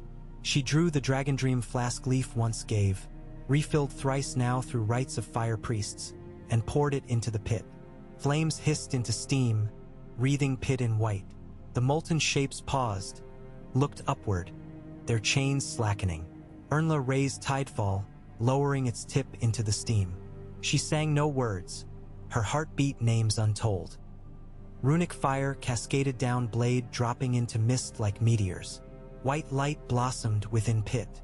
The chains melted, not into liquid but into verses sung on wind. The shapes dissolved, their hammerfall ceased. A hush deeper than deep-sea plains settled. The pit's glow dimmed to ember, then went black. Leaf exhalat sapsantabrat. So ends the first echo. Others may ring softer now, but Ernla staggered. Tidefall weighed heavy as remorse itself. Leaf braced her. You gave a vast grief voice. Its echo seats within you. Ernla smiled wan. Then I must keep singing so the weight diffuses among many. Years turned. People forgot queens' names faster than they forgot the songs of keeping because such songs belonged to taverns, hearths, fields. Armies rose still. Ironborn raiders, Giskari warlocks. But every village they sought to pillage held at least one keeper whose blade bore a memory the villagers would defend with their lives. Oblivion found fewer purchase. One crisp autumn, Ernla returned to the pinecone tree beside Winterfell's heartwood. It now soared above walls, needles sparkling with frostless dew. Children played tag around its base, their wooden swords etched with chalk runes. Birthdays, favorite sheep, first snowfall. As she watched, she realized the hum beneath her boots was softer, steadier. The land's pulse untroubled. Krieger approached, hair silvered, smile quiet. Leaf visited last moon, said the wheel still spins, always will. But perhaps the axles greased with better oil. Ernla laughed. Oil of stories. They walked the yard. Courser and Tidefall remained sheathed. No need tonight. Stars wheeled overhead. Somewhere in the world, a void smith doubtless labored anew. But where he tempered forgetting, 10,000 children tempered remembrance. Ernla glanced at her blade. Runes aglow faintly, each memory alive. Not one name dim. She whispered to the tree, to the realm, to the children laughing. So long as we keep forging grief into guidance, no night will be starless. And the tree's silver needles chimed as wind slipped through, carrying that promise across mountains, rivers, and still cool seas. An unbroken song that rang wherever steel met stone, memory met blade, and hearts refused to forget the weight that made them strong. The pines above Winterfell swayed in sibilant hush, as if the wind were rehearsing a eulogy it hoped never to speak. Ernla heard that whisper each dawn now, returning from patrols along the King's Road with dust on her boots and Tidefall strapped across her spine like a second, sterner shadow. 10 winters had come and gone since the night White Harbor sang back the void, and in those years the North had settled into a gentle rhythm of seed time and harvest, laughter and song, memory and making. Hammers still rang in every village forge. Children still etched runes of birthdays and first kisses into pocket knives that would never dull. And the land, once restless, dozed content beneath blankets of summer clover and winter snow. Yet even in dozing earth a tremor may begin. It started with a rumor drifting up from the neck, no more than a line in a peddler's gossip. Black glass sprouting in the peat. The marsh folk found it first, glistening shards jutting from bog mud where only reeds had grown the day before. They pried one loose, traced trembling fingers over its glossy plain, and fled at the chill rising from its core. Soon other shards appeared, clustered like night-blooming lilies. Slivers of smoky mirror tall as spears, edges keen as gilt. When broken, each revealed a hollow-eye echo that whispered forget in sighs too faint to hear, yet potent enough to muddle the mind of any marshman who lingered. Maesters debated the phenomenon, quills scratching frantic across parchment. Some posited fallen meteorites. Others suspected alchemical waste leaching from ancient Valyrian vaults. Only the oldest remembered tales of elegy stones, void glass sprouted by griefs so deep the land grew tumors of forgetting. Those stones had been rare even in the freeholds fading. Most were sealed beneath catacombs, left to slumber. Now they woke again, and none could say why.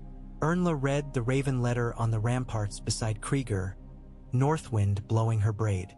When she finished, she folded the parchment into a neat square and slipped it beneath the fur at her throat.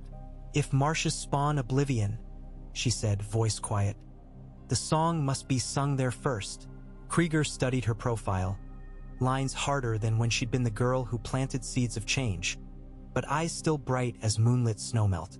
"You will not ride alone. I ride swiftest alone. I can't permit that. Not as warden, not as friend." He gestured to the courtyard below, where new squires of keeping drilled with dark rippled staves. "The world leans on you. Let it lean on others for once." Ernla's jaw tightened. Tidefall vibrated faintly, resonating with her pulse. She exhaled. "Very well. A small party, light, quick. No banners." Krieger nodded. "You choose the path. I'll choose the arms." That evening they assembled 6 riders at the stable.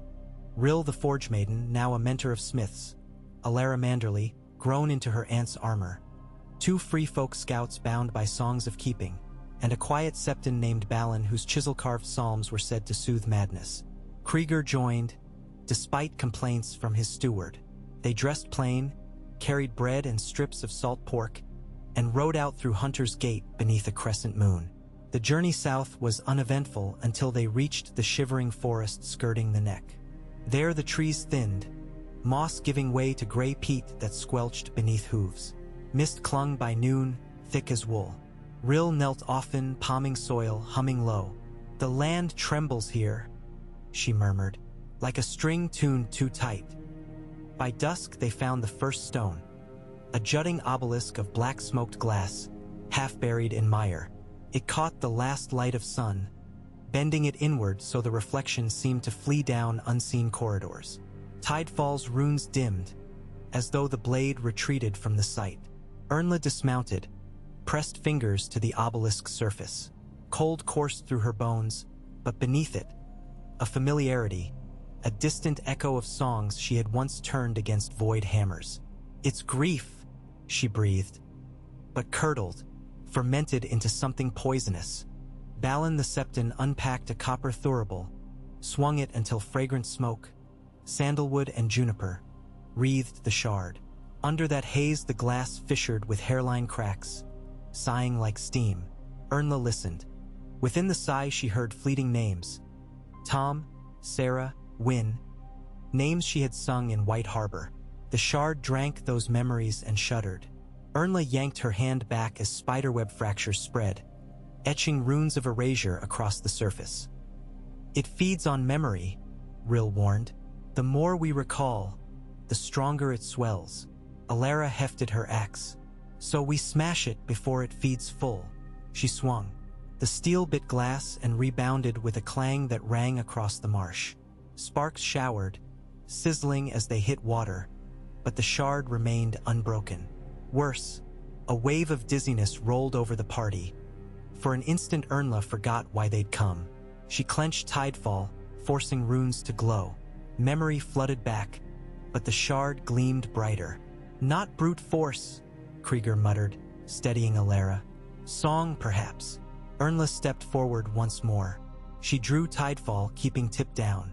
She began to hum, not a forging hymn, but the lullaby of Shirel. Her voice quivered, She layered atop it a second strand. Names of marshfolk lost to bog phantoms, gleaned from peddler tales.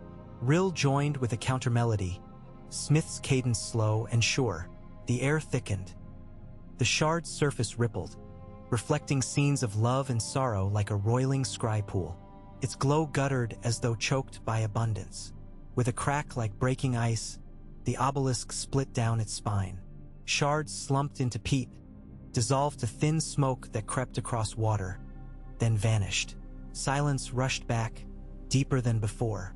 They made camp on a hummock that night, torches planted in soft ground. Ernla worried sleep would slip away, stolen by lurking void. Yet dreams came, carrying whirls of memory bright as forged sparks. She woke before dawn to distant thrumming. Hammer on anvil, faint but deliberate, somewhere deeper in the marsh. She roused the others. They doused coals, mounted, followed the sound. At sun's edge, they reached a lagoon ringed by dead willow husks. In its center rose an island of limestone pocked with cave mouths like empty eye sockets. From those mouths issued columns of mist.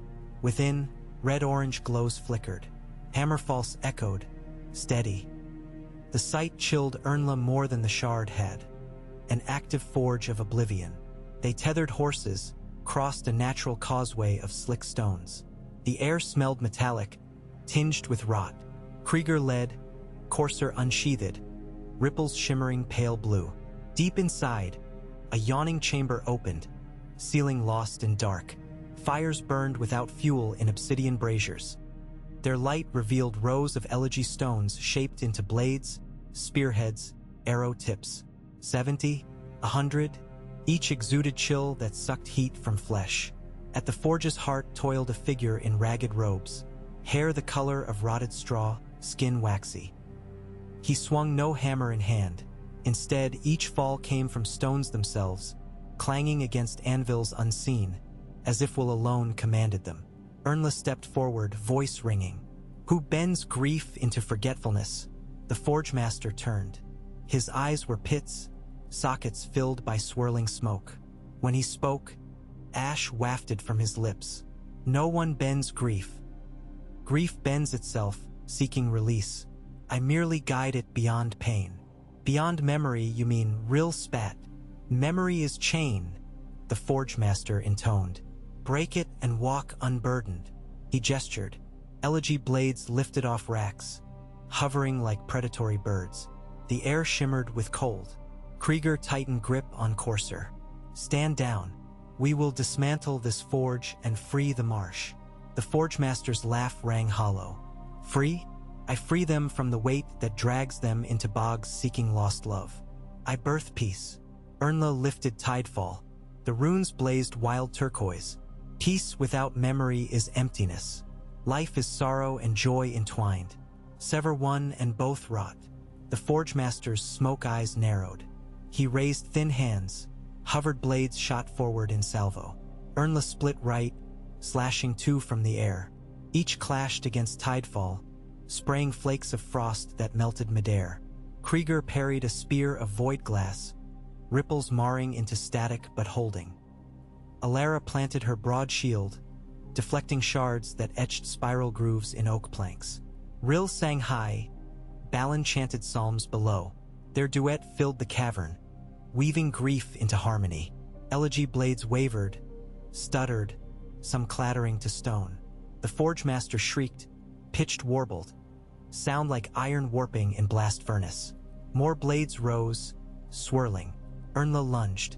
She sliced through ring after ring of hovering shards, closing distance to the forge crucible, a cauldron of molten oblivion pulsing black. Heatless but hungry, she smelled salt and heartbreak. She reached into satchel, withdrew a leaf-bound seed of weirwood sap soaked in dragon dream. Gift from leaf months ago. She hurled it into the crucible. The cauldron convulsed. Black liquid geysered, freezing mid-spatter into stalagmites that crashed back as brittle powder. The chamber's fires sputtered, turning green, then blue, then winked out. Blades mid-air froze, cracked, scattered like crystal rain.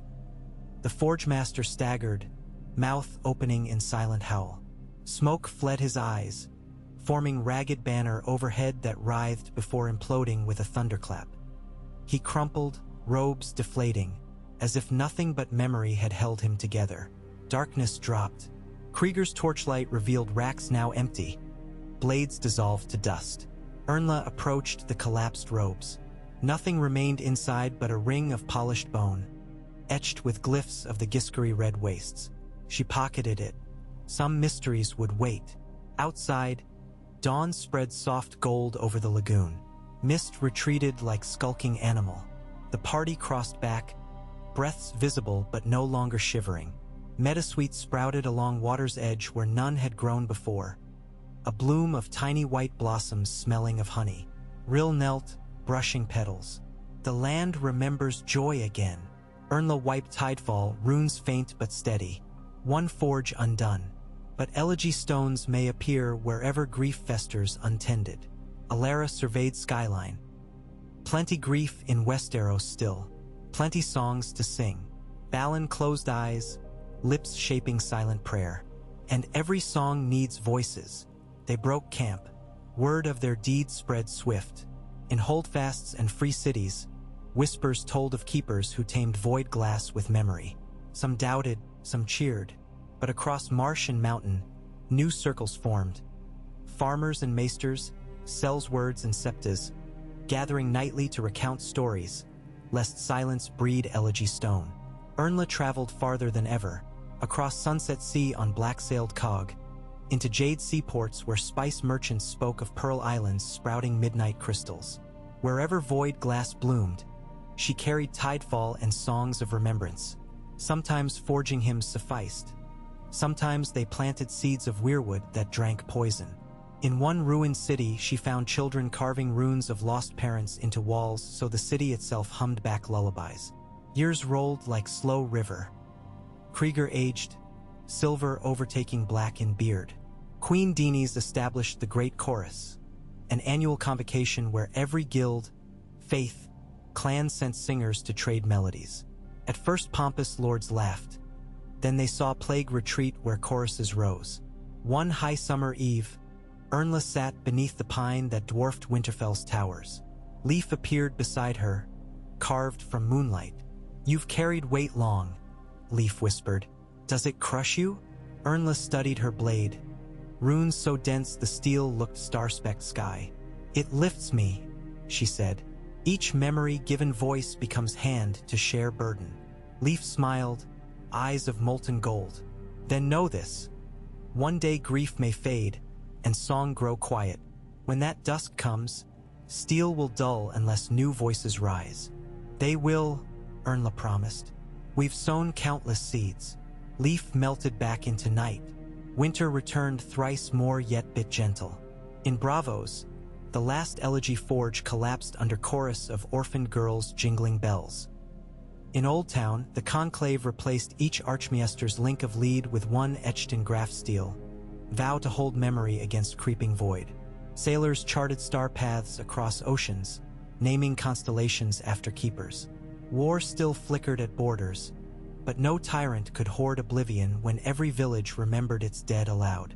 On what would have been the 25th anniversary of the White Harbor Song, Ernla gathered on the same pier. Hundreds stood shoulder to shoulder. Fishers, bakers, former voidsmiths now repentant. They held humble instruments, many forged from repurposed shard dust alloyed with kinder metals. As moon-crowned waves, they began to sing. A weave of lullabies, hopeful marches, morning chants, and children's rhymes. The sea itself answered, tide's thundering rhythm. Tidefall hummed a note that echoed across its length, rising above human voices, an aria of the world rejoicing in its own scars. In that moment Ernla knew, so long as a single heart kept one memory, the land would never birth oblivion unopposed. Grief would still arrive, as sure as winter, but songs would follow, forging the hurt into guardianship.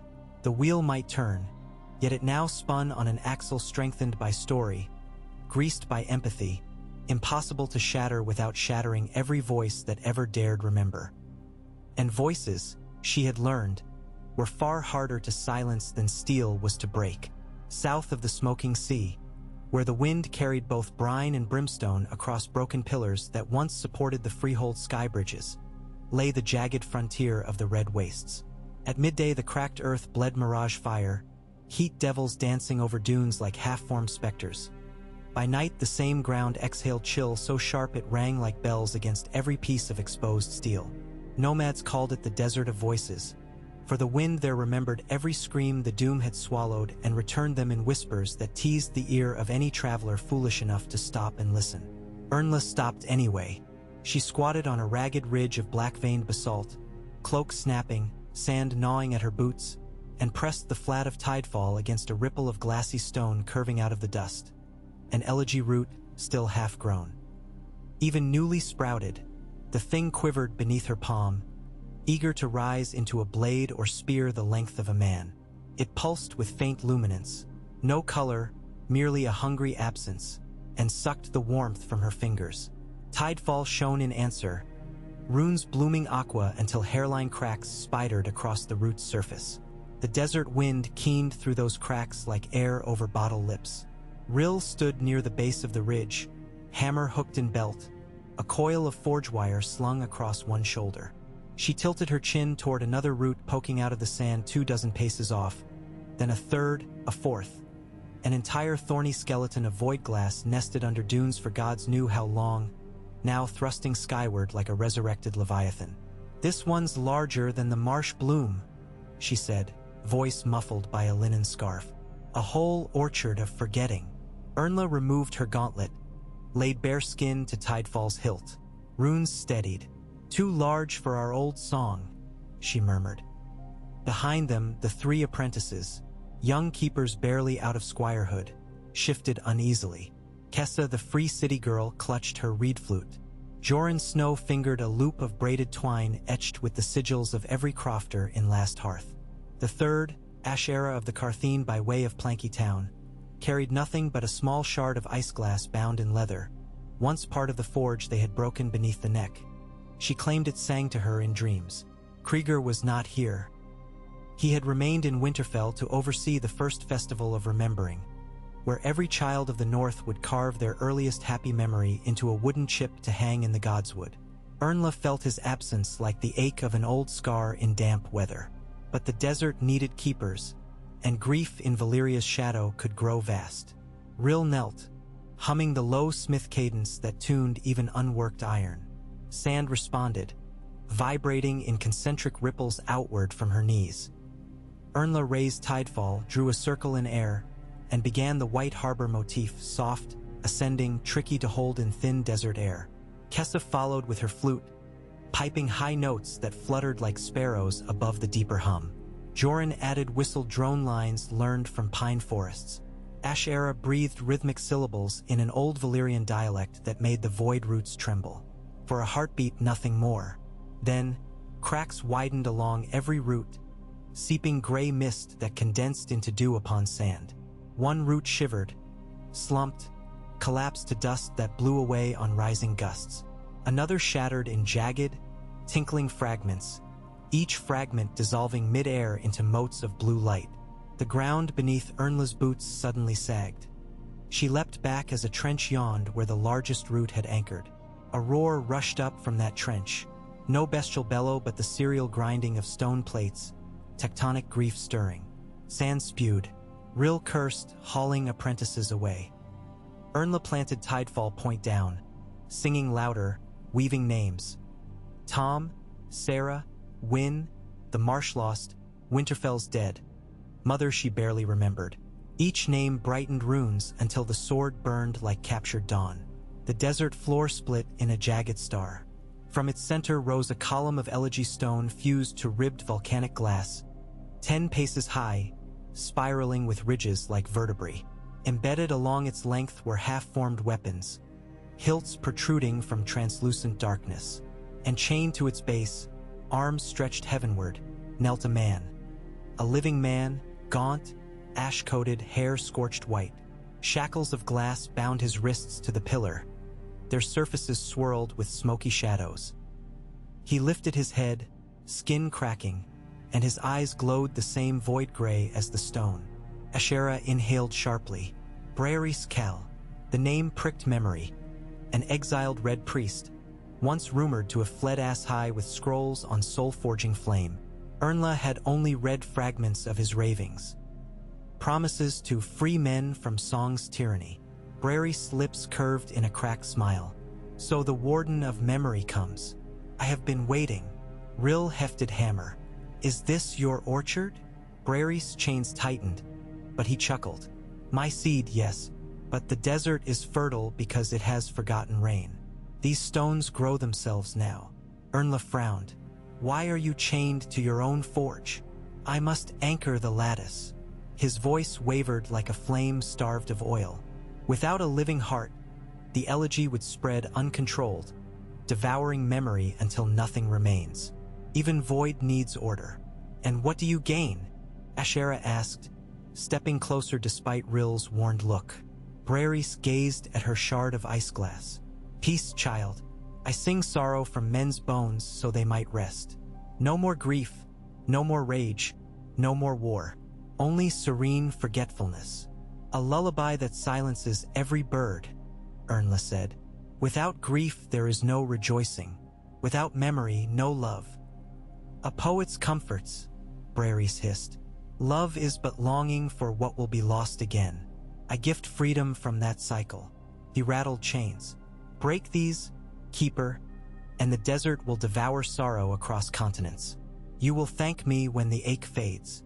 The apprentices wavered, feeling whispers tug on their thoughts.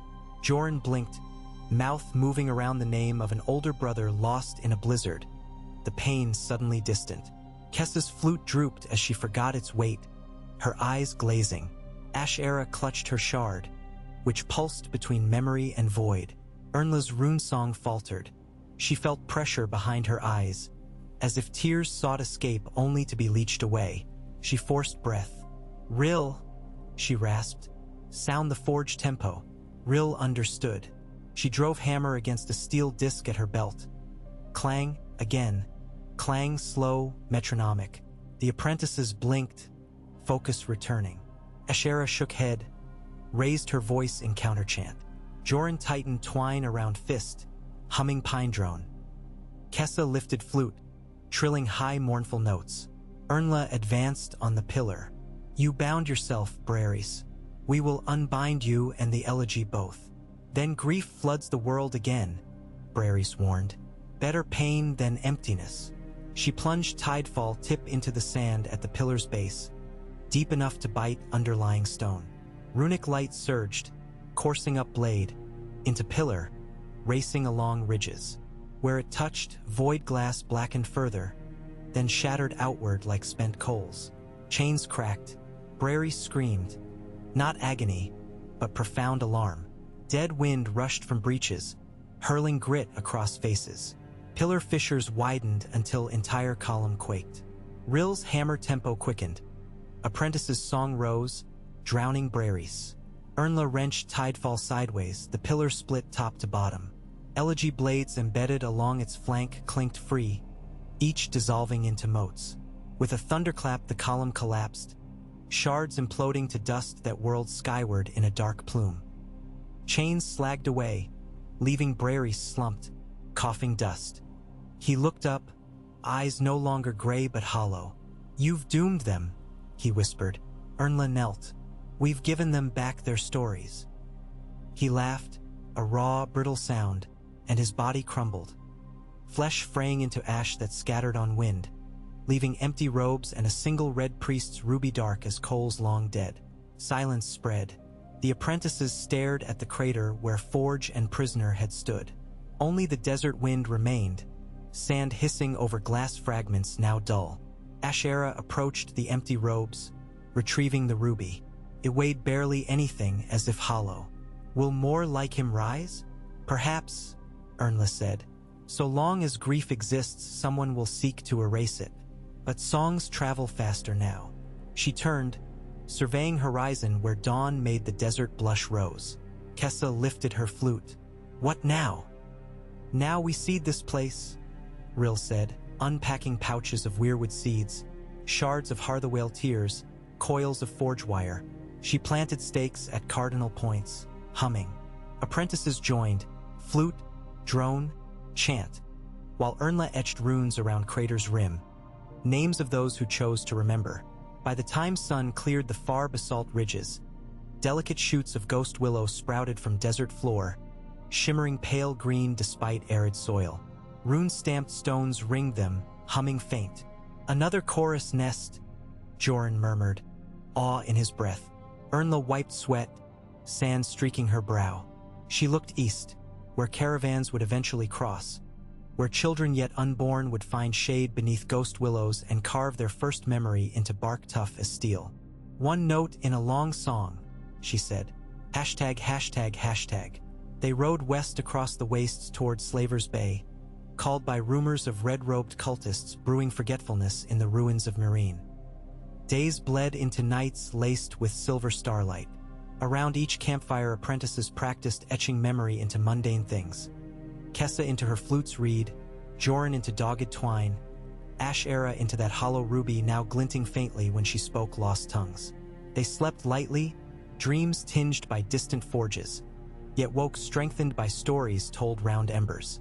At the Skahazaden's dry bed, they met a caravan of Astapori freedfolk migrating north. One elder, skin like cured leather, eyes patient, recognized Ernla's blade and dropped to a knee, thanking her for songs that reached even this scorched land. We carve the names of whip scars into olive wood spoons, he said, holding up one blackened utensil. When we share meals, we remember why chains broke. Ernla touched spoon, felt its hum. Hunger, pain, triumph, love. She pressed Tidefall gently to its rim. Runes echoed, spoon glowed. She smiled. Carry that song to every table. The elder nodded. But south, a new hunger rises. Pyramid priests promise oblivion to those who still dream of suns lost on fighting pits. They melt gold with void glass, mint coins called mercy drachmae. One drop on the tongue, they say, and sorrow sleeps. Rill swore. Elegy distillate. Ernla's jaw clenched. We ride at dusk. Hashtag, hashtag, hashtag. Meereen's skyline appeared jagged against sickly sky. Pyramids pocked by old siege, banners torn by desert winds. Streets stank of charnel pits masked by incense so thick it coated lungs. At dusk they pushed through crowds of mourners shuffling toward Plaza of Punishment, where braziers burned sickly blue. Priests in red-slashed robes offered cups of molten gold flecked with fine void dust. Supplicants drank, eyes glazing, lips murmuring half-remembered prayers. Ernla felt each sip like a blade across her ribs. Bystanders watched, pity dull behind apathy.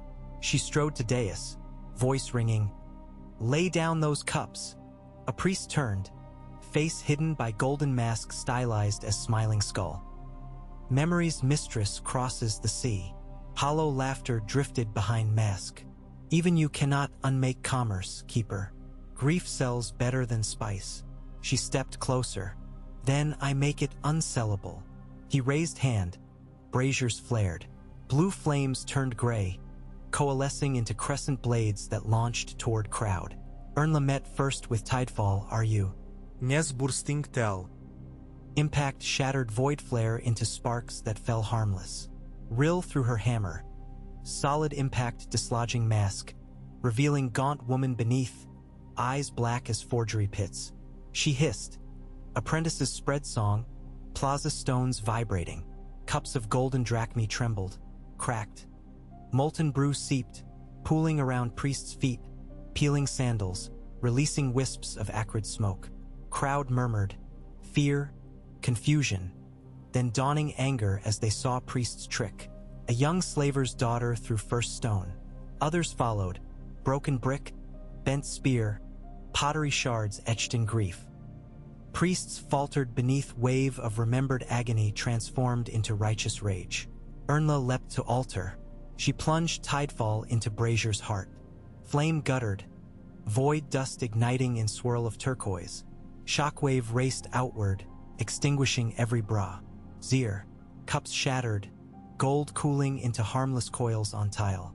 Plaza fell silent save for ragged sobs, pain newly remembered. She turned to throng. Mourn, she told them, voice firm. Mourn loud. Plant your sorrow into songs no tyrant can distill. That night, Meereen's alleyways throbbed with drums echoing freedfolk laments. Low, haunting, but alive. Rill oversaw forging of keepsake tokens from cooled gold, each stamped with serpent devouring its tail, symbol of cycle broken only by memory. They left before dawn, heading toward Volantis, where riverlords traveling on trade galleys spoke of a black council of merchants plotting to weaponize elegy dust in war of tariffs. Journey endless, songs endless, grief endless. Yet for every forge of forgetting, a chorus rose faster now, armed with runic blades sharper for being shared. Ernla felt Tidefall's weight lighten despite deepening runes. Every memory added dispersed burden among multitudes unseen. Around campfires she sometimes passed the sword to an apprentice, letting them hold its hum. For none should bear remembrance alone. Years turned to decades. The first children born amid ghost willows of the red wastes grew to adulthood, their knives carved with runes of desert bloom. North of the wall, watchers reported auroras singing faint melodies echoing keepers' songs. Some claimed the Harthawale shards buried in ice had sprouted luminous ridges, guiding lost travelers. In the Reach, harvest festivals opened with chorus of Reaper's Lament, a tune once screamed by widows, now sung in harmony and joy. In Dorne, lovers exchanged rings etched with the first memory they shared, binding heart to story. At last, older than her years yet unbent, Ernla returned again to Winterfell. Snowflakes drifted thick but gentle. The pine towering above ramparts glittered with wooden chips, each chip a child's memory from countless festivals of remembering. Krieger waited beneath, hair white, grip firm on a cane carved with rippled patterns echoing coarser. They embraced, long and careful. Krieger listened as she recounted deserts and seas, void forges and songs. When she finished, he tapped Cain twice against packed snow. "We used to fear the wheel," he said. "Now it's a loom. Every spoke another thread you wove." "Not just me," she replied, eyes on children laughing near a snowbank, carving runes into pine cones. "All of us." Night fell. They gathered in hall, torches flickering.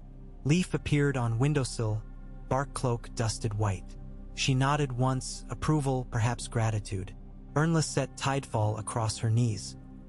Its surface, once black as stormy sea, now shimmered like starlight over fresh snow. No rune dim. Krieger placed Courser beside it. Ripples reflected starlight, mingling patterns. Children drifted to hearth, eyes wide at twin relics.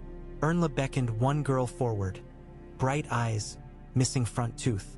Into her small hands Ernla placed Tidefall's hilt, guiding fingers around leather.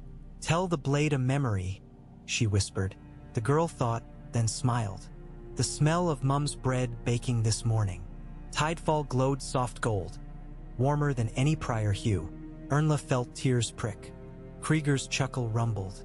"Even grief's blade thrives on joy now." They sat as snow whispered against shutter slats, hall filled with low laughter, stories, clank of mugs. Beyond walls, elegy roots might still lurk under distant soils, and voidsmiths might still scheme. But in Winterfell hearts beat a rhythm no silence could devour. Songs woven into steel, wood, bread, breath. The wheel turned, the loom spun, and every note of memory joined the long chorus carrying through night after night, promising dawns forever forged in the mingled heat of sorrow and love.